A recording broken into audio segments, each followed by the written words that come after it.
வணக்கம். தமிழ் ஃபுட் கார்னரில் கொழுக்கட்டை பண்ணுறதுக்கு பூரணம் எப்படி ரெடி பண்ணுறதுன்னு பார்க்கலாம்.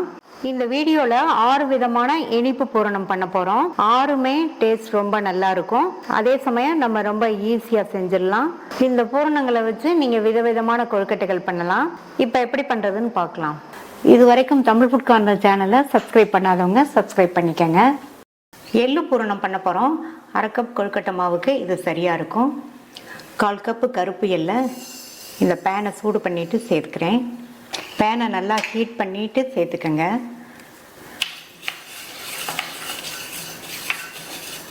மீடியம் ஃப்ளேமில் வச்சு இந்த எள்ளை கைவிடாமல் பக்கத்துலேயே இருந்து வறுக்கணும். நான் இன்றைக்கி கருப்பு எள் எடுத்திருக்கேன். இதுக்கு பதில் நீங்கள் வெள்ளை எள் வேணாலும் எடுத்துக்கோங்க, அல்லது கருப்பு எள் பாதி வெள்ளை எள் பாதி சேர்த்துக்கிறதுனாலும் சேர்த்துக்கலாம். இப்போ எல்லா எள்ளுமே நல்லா படப்படன்னு பொரிஞ்சு வறுபட்டுச்சு. இதை உடனே வேறு பிளேட்டுக்கு மாற்றி ஆற விட்டுறலாம். எள் நல்லா ஆறுனதுக்கப்புறமா ட்ரையான மிக்ஸி ஜாரில் போட்டு வச்சுருக்கேன். இப்போ இதை பல்ஸில் போட்டு கோர்ஸாக அரைச்சிக்கலாம். இந்த மாதிரி அரைச்சிக்கோங்க, கோர்ஸாக இருக்கிற மாதிரி. இதில் 2 டேபிள் ஸ்பூன் டெசிகேட்டட் கோகனட் சேர்க்குறேன். இந்த டெசிகேட்டட் கோகனட் ஆப்ஷனல் தான், நீங்கள் விருப்பப்பட்டால் சேர்த்துக்கங்க, இல்லைன்னா ஸ்கிப் பண்ணிடலாம். இப்போ இதை நல்லா ஒரு தடவை கலந்து விட்டுட்டு இதில் 1/4 டீஸ்பூன் ஏலக்காய் பவுடரும் கொஞ்சமாக சால்ட்டும் சேர்த்துட்டு 1/4 கப் நாட்டு சர்க்கரை சேர்க்குறேன். நல்லா ஒரு தடவை கலந்து விட்டுட்டு பல்ஸில் 2 தடவை போட்டு எடுத்துகிட்டு வந்துடலாம். அரைச்சாச்சு. எள்ளு பூரணம் ரெடி ஆயிடுச்சு.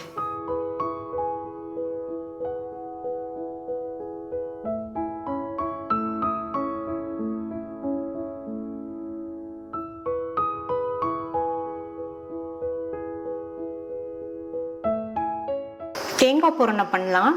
நம்ம பண்ண போகிற இந்த பூரணம் 1 கப் கொழுக்கட்டை மாவுக்கு சரியாக இருக்கும். இந்த பேனில் 1/2 கப் பொடித்த வெல்லம் சேர்க்குறேன். இதில் 3 டேபிள் ஸ்பூன் தண்ணி.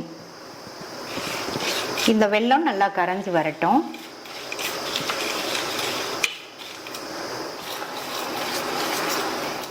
வெல்லம்லாம் நல்லா கரைஞ்சிருச்சு. இதை வடிகட்டிக்கலாம்.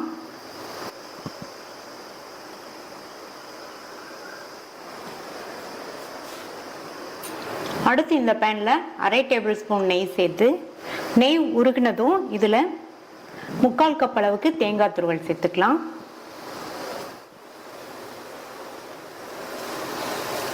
இந்த தேங்காய் துருவலை நெய்லேயே 1 நிமிஷம் போல் வதக்கி விட்டுக்கங்க.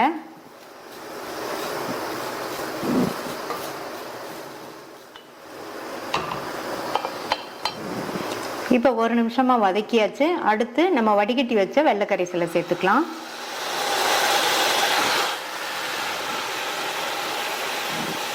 சேர்த்துட்டு இந்த மாதிரி கலந்து கொடுத்துட்டே இருங்க.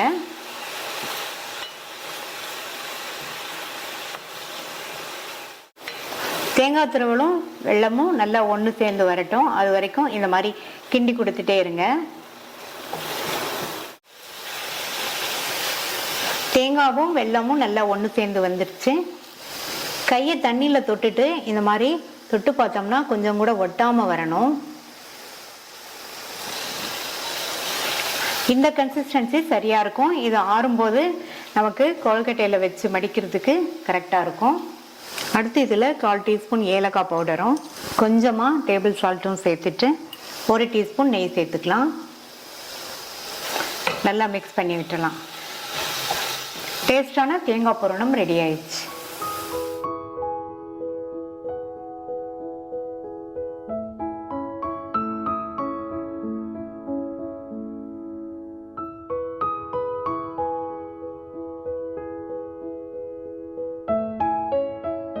பாசி பயிறு பூரணம் பண்ண போகிறோம்.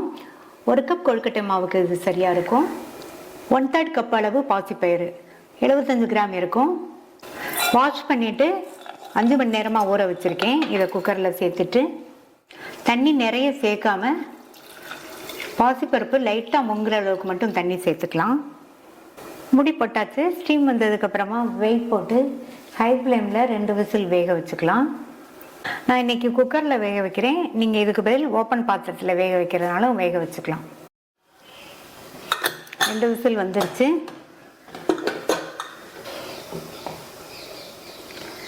பயிறு நல்லா சாஃப்டாக வெந்திருக்கு. பாசிப்பயிரை 5 மணி நேரம் ஊற வச்சதுனால ஹை ஃப்ளேமில் 2 விசில்லையே நல்லா சாஃப்டாக வெந்துருச்சு.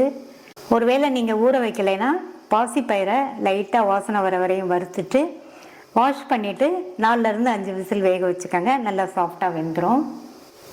இப்போ இதை ஒரு மேஷர் வச்சு நல்லா மேஷ் பண்ணிக்கலாம்.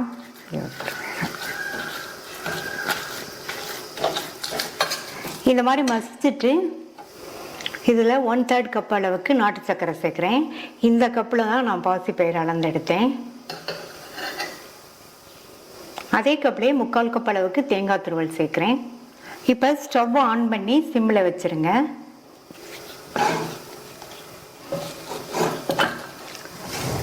இப்போ நல்லா ஒன்றா மிக்ஸ் பண்ணிவிட்டு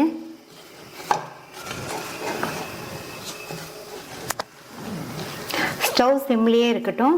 சிம்லையே 7லேருந்து 8 நிமிஷத்துக்கு எல்லாம் நல்லா ஒன்று சேர்ந்து வெந்துட்டுருக்கட்டும். இப்போ 2 நிமிஷம் ஆச்சு. நம்ம சேர்த்த சர்க்கரையெல்லாம் கொஞ்சம் மெல்ட் ஆகி வந்திருக்கு. நான் இதில் 1/3 கப் அளவுக்கு நாட்டு சர்க்கரை சேர்த்துருக்கேன். நீங்கள் வந்து உங்களுடைய டேஸ்ட்டுக்கு இனிப்பு சுவைக்கு தகுந்தபடி சேர்த்துக்கோங்க. சிம்லேயே வச்சு 7-8 நிமிஷமாக கிண்டி நல்லா எல்லாம் ஒன்று சேர்ந்து வந்துருச்சு. அடுத்து இதில் 1/4 டீஸ்பூன் ஏலக்காய் பவுடர், கொஞ்சமாக சால்ட், 1 டீஸ்பூன் நெய் சேர்க்குறேன். இப்போ நல்லா மிக்ஸ் பண்ணி விட்டுறலாம். நெய் சேர்த்து நல்லா மிக்ஸ் பண்ணி விட்டாச்சு. இப்போ பாசிப்பருப்பு பூரணம் ரெடி ஆயிடுச்சு.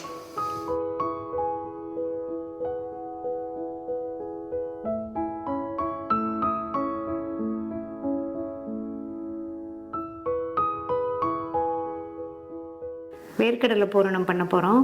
1 கப் கொழுக்கட்டை மாவுக்கு சரியாக இருக்கும். நான் 3/4 கப்பு வறுத்த வேர்க்கடலை எடுத்து வச்சுருக்கேன். நீங்கள் வறுக்காத வேர்க்கடலைனா வறுத்துட்டு மேல் தோலை எடுத்துருங்க. இப்போ இதை ட்ரையான மிக்ஸி ஜாரில் சேர்த்துடலாம்.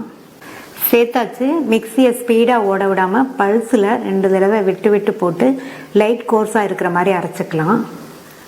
இது மாதிரி லைட் கோர்ஸாக இருக்கிற மாதிரி அரைச்சிக்கோங்க. இந்த பேனில் 1/4 கப் தேங்காய் துருவல் சேர்த்துருக்கேன். மிதமான தீயில வச்சு இதை ஈரப்பதம் போக வறுத்துக்கங்க. இதுக்கு பதில் நீங்கள் டெசிகேட்டட் கோகோனட் சேர்க்கறதுனாலும் சேர்த்துக்கோங்க. ஈரப்பதம் போக வறுத்துட்டோம்னா இந்த பூரணம் 2-3 நாளைக்கு கெட்டு போகாமல் நல்லாயிருக்கும். இப்போ தேங்காயில் உள்ள ஈரப்பதம்லாம் போய் அதனுடைய கலர் வந்து லைட்டாக மாறி இருக்கு. இந்த ஸ்டேஜில் 1/2 கப் நாட்டு சர்க்கரை, கோர்ஸாக அரைச்ச வேர்க்கடலை, இப்போ 3ஐயும் நல்லா ஒன்றா கலந்துடலாம். நான் 1/2 கப் நாட்டு சர்க்கரை சேர்த்துருக்கேன். நீங்கள் வந்து உங்களுடைய இனிப்பு சுவைக்கு தகுந்தபடி சேர்த்துக்கங்க.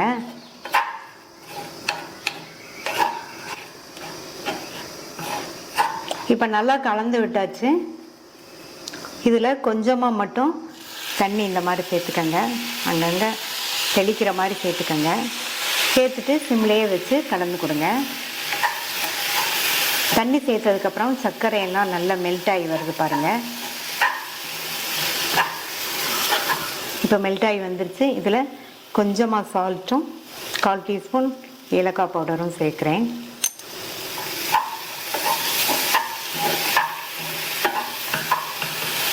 இப்போ நல்லா கலந்து விட்டாச்சு. பூர்ணம் வந்து கரெக்டாக இருக்குது. இந்த அளவு இருந்தால் சரியாக இருக்கும். இதை விட திக்காகவும் இருக்கக்கூடாது, இதை விட ரொம்ப தளர்வாகவும் இருக்கக்கூடாது. ஸ்டவ் ஆஃப் பண்ணிடலாம். வேர்க்கடலை பூர்ணம் ரெடி.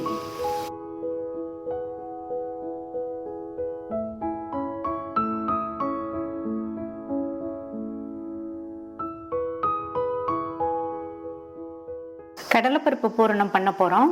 1 கப் கொழுக்கட்டை மாவுக்கு இது சரியாக இருக்கும். 1/2 கப்புக்கு கொஞ்சம் கம்மியாக ஒரு 100 கிராம் கடலைப்பருப்பை நல்லா வாஷ் பண்ணிவிட்டு 1 மணி நேரமாக ஊற வச்சுருக்கேன். அதை இந்த குக்கரில் சேர்த்துட்டு இது கூட கடலைப்பருப்பு லேசாக முங்குற அளவுக்கு தண்ணி சேர்த்துக்கலாம். இதில் கொஞ்சமாக மட்டும் மஞ்சள் தூள் சேர்த்துட்டு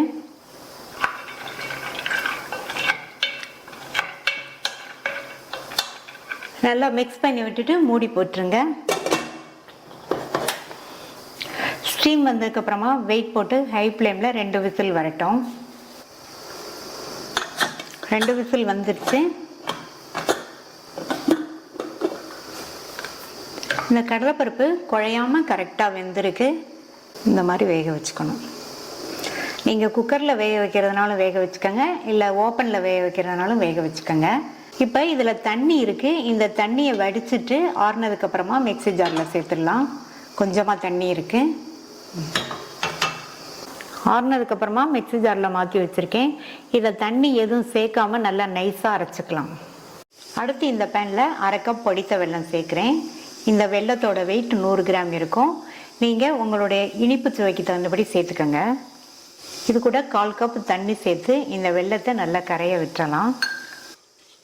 இப்போ வெல்லம் நல்லா கரைஞ்சிருச்சு. இதை வடிகட்டிட்டு மறுபடியும் இதே பேனில் சேர்த்துக்கலாம்.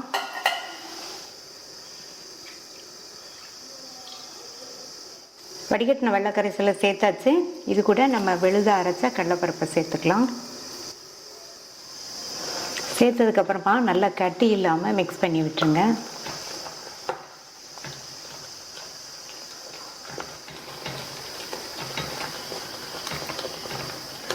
நல்லா கட்டி இல்லாமல் மிக்ஸ் பண்ணி விட்டுட்டு இது கூட 3 டேபிள் ஸ்பூன் தேங்காய் துருவல் சேர்க்குறேன்.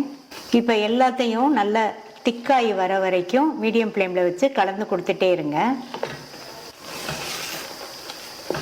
இடையில சின்ன சின்ன கட்டிகள் இருந்தால் இந்த மாதிரி ப்ரெஸ் பண்ணி விட்டுருங்க. இப்போ நல்லா திக்காகி வந்துருச்சு. இந்த ஸ்டேஜ் வர வரைக்கும் கிண்டி கொடுத்துட்டே இருங்க. இது ஆறுச்சுன்னா இன்னுமே கொஞ்சம் திக்காகும்.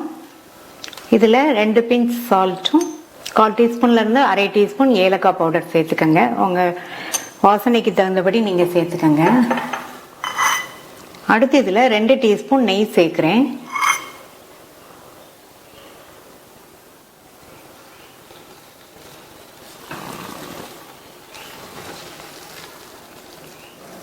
நல்லா மிக்ஸ் பண்ணி விட்டாச்சு. கடலை பருப்பு பூரணம் ரெடி.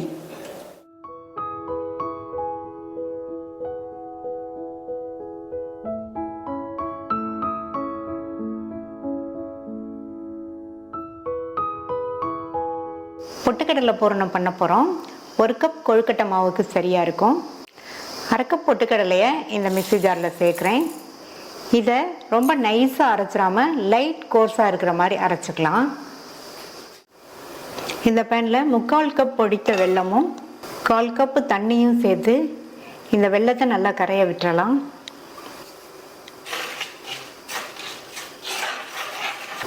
இப்போ வெல்லம்லாம் நல்லா கரைஞ்சிருச்சு. இதை தனியாக வடிகட்டி எடுத்து வச்சுக்கலாம். அடுத்து இந்த பேனில் 1 டீஸ்பூன் நெய் சேர்க்குறேன். இதில் 1/2 கப்புக்கு கொஞ்சம் கம்மியாக 1/3 கப் அளவு இருக்கும் தேங்காய் துருவல். இதை சேர்த்துட்டு மிதமான தீயில வச்சு அதனுடைய கலர் வந்து லைட்டாக சேஞ்ச் ஆகிற வரையும் இந்த நெய்லேயே வதக்கிக்கங்க. தேங்காய் துருவலோட கலர் வந்து லைட்டாக மாறி இருக்கு.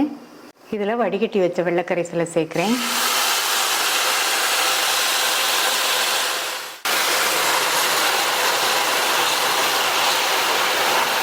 நல்லா மிக்ஸ் பண்ணி விட்டுட்டு நம்ம பவுடர் பண்ண பொட்டுக்கடலை மாவை சேர்த்துக்கலாம்.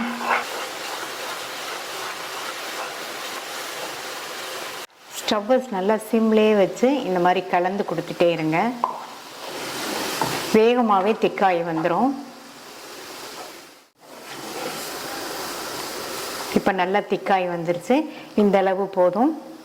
இதில் 1/4 டீஸ்பூன் ஏலக்காய் பவுடர், கொஞ்சமாக சால்ட்டு, 1 டீஸ்பூன் நெய் சேர்த்துட்டு நல்லா கலந்து விட்டுறலாம். பொட்டுக்கடலை பூரணம் ரெடி ஆகிடுச்சு. நீங்களும் ட்ரை பண்ணி பார்த்துட்டு உங்கள் கமெண்ட்ஸை சொல்லுங்கள். தேங்க்யூ.